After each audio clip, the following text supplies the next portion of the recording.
மேஷராசிக்காரங்க புதுமையான சிந்தனைக்கு சொந்தக்காரங்க. பூ போல மனசு கோபத்தை மறைச்சிட்டு சிரிப்பு மட்டும் காட்டக்கூடியவங்க. பூ போல மனசு கோபத்தை மறைச்சிட்டு சிரிப்பு மட்டும் காட்டக்கூடியவங்க. எடுத்த காரியத்தை எப்படியாவது முடிச்சிடணும் அப்படிங்கறதுக்காக கஷ்டப்பட்டு போராடக்கூடியவங்க. நல்லது கெட்டத முழுசா தெரிஞ்சவங்க.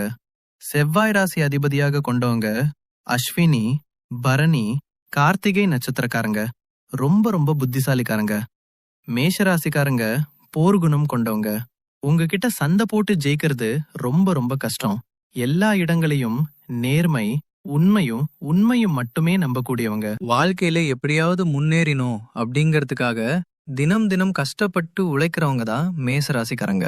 கடந்த காலகட்டங்கள்ல தங்களுடைய வாழ்க்கையில நீங்க நல்லது நடக்க போகுதுன்னு நினைச்சிட்டு இருந்திருப்பீங்க. ஆனா உங்களுக்கு அந்த டைம்ல ஒரு மிகப்பெரிய ஏமாற்றம் தான் இந்த விரேச்சனி மூலமாகவும் தற்போது நடந்துட்டு இருக்கக்கூடிய இந்த 7 சனி மூலமாகவும் நிறைய கஷ்டங்களும் துன்பங்களும் இழப்புகளும் மட்டுமே நீங்க அதிகப்படியாகவே சந்திச்சிருப்பீங்க.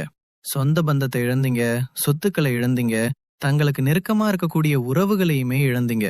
கடைசியா நான் மட்டும்தான் எல்லாத்தையுமே இழந்துட்டு நிக்கிறேன், எனக்கு உயிர் வாழவே பிடிக்கல, சாமி தயவு செஞ்சு என்ன உன் கூடயே கூட்டிட்டு போயிரு, நான் இவ்வளோ கஷ்டப்பட்டதுக்கு அப்புறம் எனக்கு வாழ்க்கையில வாழணுங்கிற எண்ணம் சுத்தமாவே போயிருச்சு.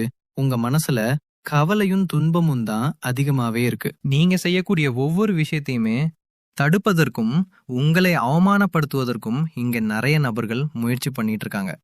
இது எல்லாமே தெரிஞ்சுமே கூட நீங்க என்னமோ பண்ணுங்க, எனக்கு என்ன வந்துச்சு அப்படின்னு தன் வேலையில மட்டும் என்னைக்குமே குறிக்கோளா இருக்கிறவங்க தான் நீங்க. எனக்கு மட்டும் ஏன் இவ்வளோ கஷ்டம் வருது, என்னுடைய வாழ்க்கையில நான் யாருக்குமே கெடுதலையோ கஷ்டத்தையோ துன்பத்தையோ கொடுத்ததில்ல, எனக்கு மட்டும் ஏன் இந்த மாதிரி எல்லாமே நடக்குது அப்படின்னு தான் பெரும்பாலான நபர்கள் சொல்லிக்கிட்டு இருக்கீங்க. உங்களுக்கு பிரச்சனைங்கிறது வரும், அது கொஞ்ச நாள் இருக்கும், அதுக்கப்புறம் அந்த பிரச்சனை போயிரும். இந்த மாதிரி பிரச்சனை வரும் போகும் அப்படிங்கிற நிலைமையில தான் நிறைய நபர்கள் வாழ்ந்துகிட்டு இருக்கீங்க. நீங்க என்னதான் பிரச்சனையை தவிர்த்தாலும் ஏதாவது ஒரு சூழ்நிலையில உங்களை நோக்கி பிரச்சனையும் கஷ்டமும் வந்துகிட்டு தான் இருக்கு. ஆனால் இனி வரக்கூடிய நாட்கள்ல உங்களுக்கு இன்பத்தையும் மகிழ்ச்சியையும் மட்டுமே தரக்கூடிய ஒரு காலகட்டமாகவே அமைஞ்சிருக்குது. இது நாள் வரைக்கும் நடந்த கெட்ட விஷயத்தை எல்லாமே விட்டுருங்க. இனி வரக்கூடிய நாட்கள்ல உங்களுக்கு எப்படிப்பட்ட நன்மைகள் நடக்க போகுது அப்படிங்கிறது தான் இந்த பதிவுல முழுசா பார்க்க போறோம். உங்களுக்கு பிரச்சனைங்கிறது வரும், அது கொஞ்ச நாள் இருக்கும், அதுக்கப்புறம் அந்த பிரச்சனை போயிடும். இந்த மாதிரி பிரச்சனை வரும் போகும் அப்படிங்கிற நிலைமையில தான் நிறைய நபர்கள் வாழ்ந்துகிட்டு இருக்கீங்க. நீங்க என்னதான் பிரச்சனையை தவிர்த்தாலும் ஏதாவது ஒரு சூழ்நிலையில உங்களை நோக்கி பிரச்சனையும் கஷ்டமும் வந்துகிட்டு தான் இருக்கு. ஆனால் இனி வரக்கூடிய நாட்கள்ல உங்களுக்கு இன்பத்தையும் மகிழ்ச்சியும் மட்டுமே தரக்கூடிய ஒரு காலகட்டமாகவே அமைஞ்சிருக்குது. இது நாள் வரைக்கும் நடந்த கெட்ட விஷயத்தை எல்லாமே விட்டுருங்க. இனி வரக்கூடிய நாட்கள்ல உங்களுக்கு எப்படிப்பட்ட நன்மைகள் நடக்க போகுது அப்படிங்கிறது தான் இந்த பதிவுல முழுசா பார்க்க போறோம். கடந்த 2025 மிக மோசமான ஒரு நரக வாழ்க்கையில வாழ்ந்தவங்க அப்படின்னு பாத்தீங்கன்னா அதில் காலபுருஷத்த சத்துவத்தின்படி முதலாவதா இருக்கக்கூடிய மேச ராசிக்காரங்க நீங்க தான். ஏன்னா அந்த அளவுக்கு பொருளாதார ரீதியாகவும் உடல் சார்ந்த பிரச்சனைகள் அப்படிங்கிறது கடந்த காலகட்டங்கள் அதிகமாகவே ஏற்பட்டு இருந்திருக்கும். ஆனா தற்பொழுது இந்த 2026 நிச்சயமா உங்களுக்கு ஒரு மாற்றத்தை தரக்கூடிய ஒரு ஆண்டாகவே பார்க்கப்படுது. இதில் குறிப்பாக பாத்தீங்கன்னா 5 வருட கரங்களுடைய சேர்க்கை ஒன்றாக இருக்குது. இந்த சேர்க்கையானது இதனுடைய ஒட்டுமொத்த பலங்களும் தற்பொழுது உங்களுக்கு முழுமையாக கிடைக்க போகுது. இதன் மூலமாக ஒரு மிகப்பெரிய ஒரு ராஜயோகம் ஒண்ணு பாத்தீங்கன்னா மேச ராசிக்காரங்களுக்கு காத்திருக்குது. அந்த ராஜயோகம் பாத்தீங்கன்னா வீரபத்தர் ராஜயோகம்னு சொல்லுவோம். இதனுடைய பலங்களானது அடுத்து வரக்கூடிய 90 நாட்களுக்கு இருக்கிறதுனால கடந்த காலகட்டங்கள்ல உங்க வாழ்க்கையில நீங்க ஆசைப்பட்டது, அதற்காக முயற்சி பண்ணிருப்பீங்க, எதுவுமே கிடைச்சிருக்கான்னு. ஆனா தற்பொழுது அந்த அதற்குண்டான விஷயங்கள் அனைத்தும் உங்களுக்கு வரக்கூடிய நாட்கள்ல இருந்து நடக்க போகுது. அதுக்கடுத்து பாத்தீங்கன்னா உங்களுக்கு சனியுடைய வக்கர நிவர்த்தியும், குருவுடைய வக்கர நிவர்த்தியும், சுக்கிர பெயர்ச்சியும், சூரிய பெயர்ச்சி, ராகு கேது பெயர்ச்சின்னா கிட்டத்தட்ட ஒரு 5 பெயர்ச்சி பலன்கள் பாத்தீங்கன்னா உங்களுக்கு ஒவ்வொரு மாதமும் தொடர்ச்சியா வரக்கூடிய நாட்கள்ல கிடைக்கிறதுனால இந்த 2026 நிச்சயம் உங்களுக்கு வெற்றியை தரக்கூடிய ஒரு ஆண்டாகவே பார்க்கப்படுது. முதலாவதா பாத்தீங்கன்னா சனியுடைய வக்கர நிவர்த்தி. தற்பொழுது பாத்தீங்கன்னா சனி பகவான் மீன ராசியில வக்கர நிவர்த்தி அடைய போறாரு. அப்படி அடையறதுனால உங்களுக்கு இப்ப பாத்தீங்கன்னா இந்த காலகட்டம் ஏழரை சனியோட காலகட்டம். இதனுடைய தாக்கம் கொஞ்ச நாட்கள், ஒரு 6 மாதங்களுக்கு இந்த ஏழரை சனியோட தாக்கம் உங்களுக்கு விலக போகுது. இந்த இடைப்பட்ட 6 மாதங்கள்ல நல்ல எஃபெக்ட் போட்டிருப்பீங்க. நிறைய முயற்சி பண்ணுவீங்க மேசராசிக்காரங்க. ஆனா எதுவுமே உங்களுக்கு கிடைக்காது. ஆனா இந்த இடைப்பட்ட 6 மாதங்கள்ல நீங்க நினைச்ச மாதிரியே, ஆசைப்பட்ட மாதிரியே எல்லாமே நடக்க போகுது. அதுதான் அந்த சனியுடைய வக்கர நிவர்த்தி. அதற்கு அடுத்து பாத்தீங்கன்னா குருவுடைய வக்கர நிவர்த்தி. இத்தனை நாட்களாக குரு பகவான் உங்களுடைய ராசியில 2ஆம் இடத்துல இருந்ததுனாலதான் பொருளாதாரத்துல எல்லாமே பின்னடைவாவே உங்க வாழ்க்கையில இருந்திருக்கும். தற்பொழுது 2ஆம் இடத்துல இருந்து 3ஆம் இடமான லக்னஸ்தானத்தை நோக்கி போறதுனால ஒரு மிகப்பெரிய பொருளாதார மாற்றமும் மிகப்பெரிய பொருளாதார வளர்ச்சி உங்க வாழ்க்கையில அடுத்த கட்டமாகவே உயரப்போகுது. அதற்கடுத்து பாத்தீங்கன்னா சுக்கிர பயிற்சி. சுக்கிர பயிற்சியை பொறுத்த வரைக்கும் இது 12 ராசிகளுக்குமே புது பலன்களாகவே பார்க்கப்படுது. இதன் மூலமாகவும் உங்களுக்கு கூடுதல் முன்னேற்றம் நிச்சயமாக ஏற்பட போகுது. கடைசியாக பாத்தீங்கன்னா ராகு கேது பயிற்சி. ஐயையோ, ராகு கேது பயிற்சியா சொன்னாவே எல்லாருமே பயப்படுவாங்க. ஏன்னா கடந்த ராகு கேது பயிற்சி காலகட்டங்கள்ல நிறைய பிரச்சனைகள், உடல் சார்ந்த பிரச்சனைகள், மனக்குழப்பங்கள், வீடு பிரச்சனை, வேலை செய்யக்கூடிய இந்த மாதிரி ஏகப்பட்ட பிரச்சனை எல்லாமே சந்திச்சிருப்பீங்க. ஆனா தற்பொழுது நடக்கக்கூடிய இந்த ராகு கேது காலகட்டம் உங்களுக்கு உடல் சார்ந்த பிரச்சனைகள் அனைத்தும் முழுவதுமாகவே நிவர்த்தியாக கூடிய ஒரு காலகட்டமாகவே பார்க்கப்படுது. கடந்த காலகட்டங்கள்ல நல்ல ஒரு வேலைங்கிறது கிடைச்சிருக்காது. ஏதோ ஒரு கிடைக்கிற வேலைக்கு 10,000 சம்பளத்துக்கோ 15,000 சம்பளத்துக்கோ பிடிக்காத ஒரு வேலைய குடும்ப கஷ்டத்துக்காக வேற வழியே இல்லாம செஞ்சிட்டு இருந்திருப்பீங்க. ஆனா இனி வரக்கூடிய நாட்கள்ல நீங்க படிச்சு படிப்பு கேட்டுற மாதிரியும் உங்களுக்கு பிடிச்ச மாதிரியும் நீங்க ஒரு அரசாங்க வேலைக்கு ட்ரை பண்ணாலும் சரி, இல்ல ஒரு IT job, private job, bank சைடோ நீங்க எங்க வேலைக்கு ட்ரை பண்ணாலும் அந்த ஜாப் உங்களுக்கு நிச்சயமாக கிடைக்க போகுது. கோர் கேஸ்னு ரொம்ப நாட்களா அழிஞ்சிட்டு இருக்கிற நபர்களுக்கு விரைவில் உங்களுக்கு சாதகமாகவே தீர்ப்பு வரும். சொத்து பிரச்சனையும் உங்களுக்கு சாதகமாகவே முடியும். சனி பகவானுடைய பார்வை உங்களுக்கு நேரடியாகவே இருக்குது.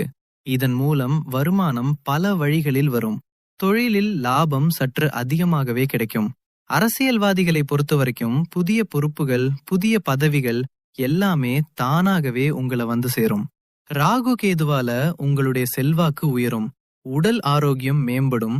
சங்கடங்கள் நீங்கும். மறைமுகமாக உங்க தொழில் வாழ்க்கையிலும் சரி, இல்ல வாழ்க்கையிலும் சரி, நிறைய நபர்களும் தொல்லையை கொடுத்திருப்பாங்க. இனி அவருடைய தொந்தரவு முழுவதுமாகவே இருக்காது. கடந்த காலகட்டங்கள்ல நீங்களும் ஒரு கம்பெனில இரவு பகல் பார்க்காம உழைச்சிட்டு இருந்திருப்பீங்க. உங்களுடைய சொந்த கம்பெனியா நினைச்சு வேலை செஞ்சிருப்பீங்க. ஆனா உங்களுக்கு இது நாள் வரைக்கும் சரியான ஒரு அங்கீகாரம் கிடைச்சிருக்காது. உங்களுக்கு அப்புறமும் கூடிய கூட நிறைய நபர் வேலைக்கு வந்திருப்பாங்க. அவங்களுக்கு நிறைய சலுகை எல்லாமே கிடைச்சு நல்ல ஒரு முன்னேற்றத்திற்கு போயிருப்பாங்க. ஆனா நீங்க மட்டும் எப்படி வேலைக்கு வந்து சேர்ந்தீங்களோ அதே மாதிரி தான் இன்னை வரைக்கும் இருந்திருப்பீங்க. ஆனா இனி வரக்கூடிய நாட்கள்ல உங்களுக்கு சம்பள உயர்வு, பதவி உயர்வு, உங்களுக்கு மேலே இருக்கக்கூடிய அதிகாரியுடைய ஆதரவு முதற்கொண்டும் உங்களுக்கு கிடைக்க போகுது. இனி உங்க வார்த்தைக்கு மதிப்பு மரியாதை கிடைக்கும். அந்தஸ்துல நீங்க எதிர்பார்த்து உயர்வுக்கு போக போறீங்க. இனி நினைச்சது எல்லாமே நடக்கும். தொழிலில் வியாபாரம் தடைகள் அனைத்தும் விலகும். லாபம் அதிகமாக கிடைக்கும். முன்னேற்றம் உண்டாகும். வரவேண்டிய பணம் விரைவில் கைக்கு வந்து சேரும். குடும்பத்தில் நெருக்கடிகள் விலகும். செல்வாக்கு அந்தஸ்து உயரும். வெளிநாட்டு முயற்சிகள் வெற்றியை தரும். தெய்வ சிந்தனை அதிகமாகும். பெரியோர்களுடைய உதவிகள் கிடைக்கும். உறவலில் இருந்த சண்டை சச்சரவை முழுவதுமாகவே விலகும். துமாகவே விலகும். புதிய நண்பர்கள் உங்களுக்கு உதவி செய்வாங்க. தொழில்ல ஏற்பட்ட நெருக்கடிகள் நீங்கும். முடிய கிடந்த நிறுவனங்கள் மீண்டும் இயங்கும். வியாபாரத்தில் எதிர்பார்த்த லாபம் கிடைக்கும். புதிய தொழில் தொடங்கக்கூடிய முயற்சிகள் கண்டிப்பாக உங்களுக்கு வெற்றியை தரும். கடந்த காலகட்டங்கள்ல திருமண நிலை அப்படிங்கிறது உங்களுக்கு நிறைய பிரச்சனையும் சிக்கலையும் சவால்களுமே பெரும்பாலும் சந்திச்சிருப்பீங்க. இதுல குறிப்பாக மேஷராசியில இருக்கக்கூடிய பெண்களுக்கு ஏதாவது ஒரு வகையில எளிமையாகவே திருமணம் அடைஞ்சிருது. ஆனா ஆண்கள் தான் ரொம்ப ரொம்ப பாவம். அடிச்சு புடிச்சு நிச்சயம் அடுத்த வரைக்கும் போனா கூட அக்கம் பக்கம் இருக்கிறவங்க, தெரிஞ்சவங்க கெடுத்து விவர நிறைய நபர்கள் இருக்காங்க. அது மட்டும் இல்லாம ஜாதகத்திலயும் சுத்த ஜாதகம், தகம், ராகு கேது ஜாதகம், செவ்வாய் ஜாதகம் இருக்கிறதுனால திருமண தடை அதிகமாகவே ஏற்படுகிறது. இது அனைத்தும் வரக்கூடிய மாதங்கள்ல முழுவதுமாகவே நிவர்த்தியாகி விரைவில் நீங்க திருமண வாழ்க்கைக்குள்ள அடி எடுத்து வைக்க போறீங்க. வாழ்க்கை துணையை இழந்த மேஷராசி ஆண்களோ பெண்களோ அடுத்து இரண்டாவது திருமணம், அதாவது செகண்ட் மேரேஜ் பண்ணலாமா வேண்டாமா அப்படிங்கிற ஒரு மிகப்பெரிய குழப்பத்துல இருப்பீங்க. அப்படி இரண்டாவது திருமணம் பண்ணும்போது சொந்தக்காரன் தப்பா பேசிடுவாங்களா, ஊருக்காரன் தப்பா நினைச்சிருவாங்களா, அவங்க என்ன நினைப்பாங்க, இவங்க நினைப்பாங்க அப்படின்னு நிறைய நபர்கள் இரண்டாவது திருமணத்தை யோசிக்காம இருக்கீங்க. இப்ப இருக்கக்கூடிய பொருளாதார சூழ்நிலையும் இப்படிய காலகட்டத்தை வச்சு பார்க்கும்போது ஒரு சிங்கிள் பேரண்டால, ஒரு தனி நபரால இந்த சொசைட்டிய சர்வே பண்றது ரொம்ப ரொம்ப கடினம். நீங்க எதிர்பார்த்த மாதிரி நல்ல ஒரு மறுவாழ்க்கை விரைவில் உங்களுக்கு அமையும். குழந்தை பாக்கிறதுக்காக எங்கேயும் மேசராசி பாத்தீங்கன்னா, எங்களுக்கு மேரேஜ் ஆகி 3 வருஷம் ஆகுது சாமி, 5 வருஷம் ஆகுது, 8 வருஷம் ஆகுது, நாங்களும் போகாத ஹாஸ்பிட்டல்ல பார்க்காத ட்ரீட்மெண்ட், இல்ல வாரத்துல 3 நாள் கோவில போய் வழிபாடு செஞ்சு வந்திருக்கோம், எங்களுக்கு குழந்தை பார்க்கமே இல்ல சாமி அப்படின்னு நிறைய நம்பர் சொல்றீங்க. கண்டிப்பாக வரக்கூடிய முதல் 6 மாதங்களுக்குள்ளேயே உங்களுக்கு விரைவில் உளவு சார்ந்த பிரச்சனை அனைத்தும் முழுவதுமாகவே நிவர்த்தியாக போகுது. மாணவர்களை பொறுத்த வரைக்கும் வரக்கூடிய இந்த 10ஆம் வகுப்பு 12ஆம் வகுப்பு பகுத்தொகுத்தையில நீங்க நினைச்ச மாதிரியே நல்ல ஒரு மதிப்பெண் அப்படிங்கிறது விரைவில் உங்களுக்கு கிடைக்கும். அதற்கடுத்து பாத்தீங்கன்னா காதலி பொருளுக்கு இது மிகப்பெரிய ஒரு நல்ல ஒரு சக்சஸ தரக்கூடிய ஒரு ஆண்டாகவே பார்க்கப்படுது. காதலி வெளிப்படுத்தும் போது அது காதல் கண்டிப்பா கைகூடும், வீட்டுல போய் சொல்லும் போது பேரண்ட்ஸ் உங்களுக்கு முன்னாடி நின்னு திருமணம் செய்து வைக்கக்கூடிய வாய்ப்புகள் அதிகமாகவே உள்ளது. இனி எங்களுடைய வளர்ச்சி அப்படிங்கிறது ஒரு மிகப்பெரிய ஒரு அசுர வளர்ச்சி அப்படிங்கிற ஏற்பட போகுது. குறிப்பாக பொருளாதாரத்துல நீங்க நினைச்சு பார்க்காத மாதிரி நல்ல ஒரு முன்னேற்றம் அப்படிங்கிறது ஏற்பட போகுது. இதன் மூலமாக கடந்த காலகட்டங்கள்ல ஏற்பட்ட கடன் பிரச்சனை அனைத்தும் தற்பொழுது முழுவதுமாகவே முடிய போகுது. ஒரு பைசா கடன் இல்லாம அனைத்து விதமான கணங்களையுமே கட்டி முடிக்க போறீங்க.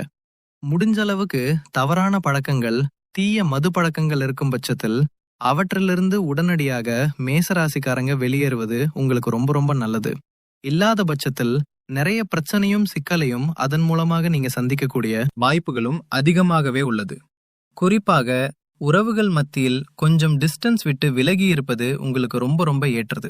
ஏன்னா அது குடும்ப உறவாக இருக்கட்டும், நண்பராக இருக்கட்டும், இல்ல வேற சொந்தக்காரங்க, தாய் வழி மாமா அந்த மாதிரி இருந்தாலும் சரி, உடனடியாக அவர்கள் ஏதாவது ஒரு பிசினஸ் ஸ்டார்ட் பண்ணலாம், கூட்டு தொழில் பண்ணலாம் அப்படிங்கும்போது நீங்க உடனடியா அவரிடம் சேராமல் கொஞ்ச நாட்கள் மட்டும் விலகி இருந்துட்டு, அதன் பிறகு நீங்க ஒரு 6 மாதங்கள் விலகி இருந்துட்டு, அதன் பிறகு நீங்க கூட்டு தொழில் பண்ணும்போது நிச்சயம் அந்த கூட்டு தொழில் அப்படிங்கிறது சக்சஸ் நோக்கி போக போகுது. இனி வரக்கூடிய நாட்கள்ல எல்லாமே நல்லதாகவே அமையும்.